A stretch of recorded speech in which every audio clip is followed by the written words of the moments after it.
How smart is your horse? Did you ever wish that there was a kind of IQ training for horses? I know I have a few horses here at my farm that I would love to be able to take through some kind of an IQ test.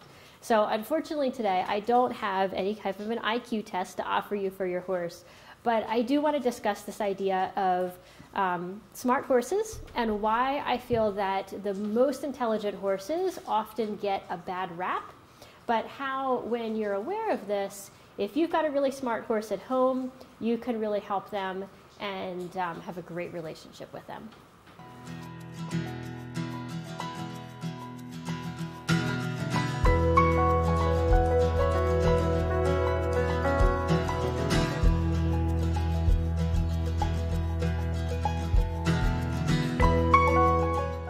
Welcome to my weekly show. Thank you for being here, and I want to give you just a bit of background on some of my experience with horses that has really made me appreciate and perhaps have this somewhat unique view of the really smart horses. So I am both a trainer and a riding instructor. I've had my barn here in Pennsylvania for, at the time that we're filming this, over 10 years, and even before that I was working with horses where I would travel out to train. I've always really been fascinated by behavior problems and most enjoyed the horses that had been through several other trainers, and I was like one of the last stops for them. Maybe this was a little bit of a personal challenge piece that I enjoyed working with these horses, but it's always been kind of the different puzzle pieces that go into behavior that has fascinated me. But there was something else too. Because what I realized in working with these horses that had behavior problems is I found they were often the most intelligent horses. And that's actually what got them into trouble and gave them kind of this bad rap. Because it was the most intelligent horses that had trouble for two reasons. The first being that because they were really smart, they were always trying something new.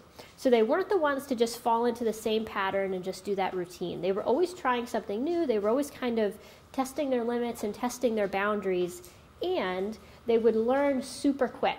So it would only take a few trials of whoever was handling them, their owner or maybe another trainer, of being a bit off in timing, or myself, of being a bit off in timing, and the horse would learn something that was probably a bad behavior. Let me give you an example with two of our common riding aids. So the first being leg pressure. With these really smart horses, they can learn quickly that, let's say one time you put on your leg and you put it on a way that it triggered the horse to give a little buck and a little crow hop. And because of that, the leg pressure released. With these quick horses, they can learn things like that, and then they're going right down that line of every time leg pressure comes on, instead of just going forward, they're doing whatever the other behavior was that they associated with that release of pressure. The same thing can happen with rein pressure too.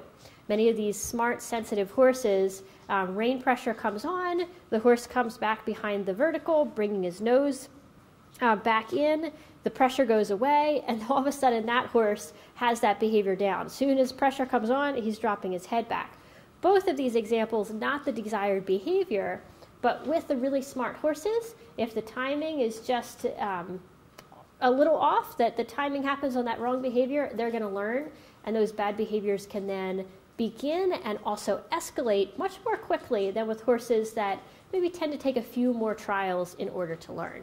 The second main reason that I find that these smart horses often get a bad reputation and have more problems is that because their higher intelligence also means that they're usually higher sensitivity, and with that higher sensitivity, it means that they are kind of less tolerant of harsher training methods.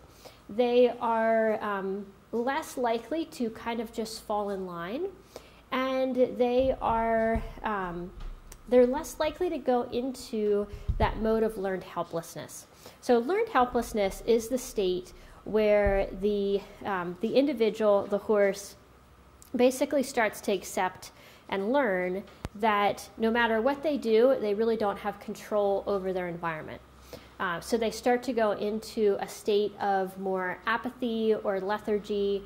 This is sometimes the horses you see that just look like their eyes are glazed over. They're responding, they're going through the motions, but they're not really present and engaged with what they're doing.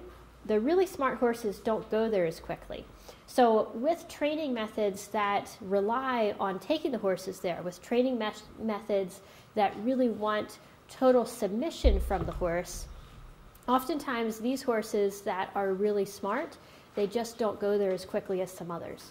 So they tend to have more problems. But instead, I like to really think about celebrating this intelligence in the horses. I personally love working with these smart, intelligent horses. I find that they are so engaged, they're so challenging in that each day they're presenting something a little different, but this makes them actually easy to train in that they learn really quickly and they're very sensitive, so they can become very light, very responsive horses, but they do require so much presence, attention, skill, and often constant improvement of skill from their person, from their trainer or their handler. So I would encourage you, if you have a horse that maybe you resonated with some of what I'm saying, if you've had them that they've been with maybe several trainers and the trainers have always thought that they were a really difficult or a problem horse, I would encourage you to think about, is it really that they are stubborn or obstinate or a problem, or is it just that they're really smart and they're really intelligent? And the solution of where you might go with this horse could depend. It might mean that as you change your thinking about them, perhaps you change some training methods, you might find that you get very different results and you end up with a horse that could be an excellent connected partner and really so much fun for you to work with and ride. But also, sometimes these really smart, really sensitive horses, they just aren't right for every person. You know, we all have different levels that we're at in our riding skill, and there's different horses that match those different levels. An example is my own personal horse, Noelle. You've probably seen her in some of the other videos here. I actually purchased Noelle to be a school horse, a lesson horse, but she's one of these really smart horses, and she was not the type to be able to do that job of a school horse, of going around and letting new riders do things and figure out their balance. She has a very low window of tolerance for mistakes from her rider, and she's always trying something new and always acting differently. And she ended up becoming my personal horse when she just wasn't a good fit as a riding school horse.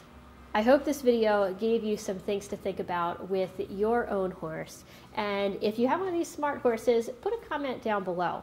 What was something that they did that you realized, wow, he's really smart? Either that was my mistaken timing and he definitely picked that up and learned that really quickly. Or maybe it was a case where someone else, another trainer or maybe his previous owner was having problems and you recognized that the problems were actually because you've got a really intelligent cookie on your hands. So I would love to see your comments. Make sure to scroll down, leave a comment below, and I'll see you there.